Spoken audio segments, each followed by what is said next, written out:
This video, I'm going to show you how you can insert an image into a Gutenberg table cell without needing any plugin, and you will get a result that looks similar to this. Let's get started.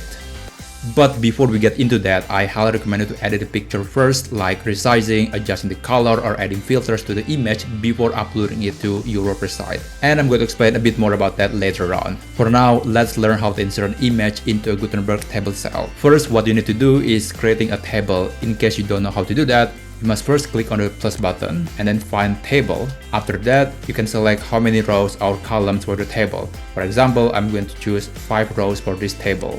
And then click create table. And this is your basic table. I'm going to fill up with some text before adding a picture. 1 minute later. Now we are ready to add a picture into the table cell. To do that, you must place the cursor on the table cell where you want to add the image. And then click on the more button, select inline image, and then you can choose to upload files from your computer, or you can select images from the free image section or your WordPress library. But in this case, I'm going to choose a picture from my WordPress library. Click on the image and then click select, and it will be inserted into the table cell. You can repeat the same process for other table cells to populate your table.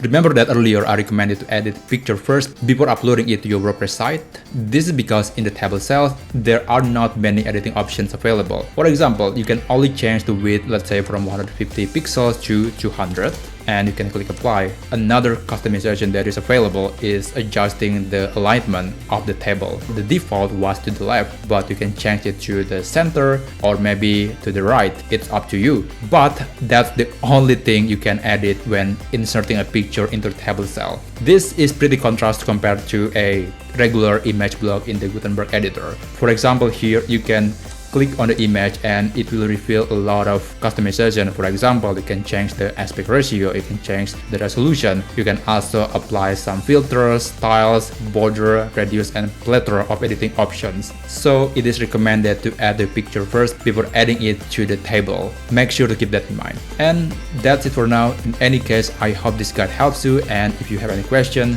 feel free to write it down on the comment section below, and I'll see you on the next video. Take care.